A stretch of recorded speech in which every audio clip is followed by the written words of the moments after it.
Hai, Assalamualaikum bang. Boleh cuba bau dulu? Perfume Dizandra. Tak apa. Ni original perfume ke ni? Saya ni pakai perfume original je.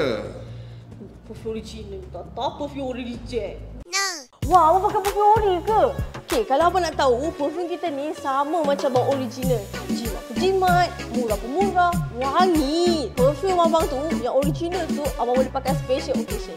Yang ni, abang pakai lah daily. Yeah. Hai bang, kami daripada Dizandra bang. Ada promo bang, EDP 200 bang. Boleh cuba bau? Oh, boleh cuba ya? Sedap. Tapi bang, saya minta izin untuk saya pergi pusing-pusing dulu ya.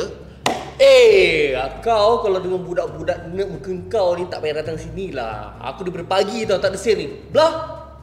Awak tak sepatutnya cakap macam tu kepada saya. Awak jangan marah-marah. Saya minta izin pergi saya dulu ya.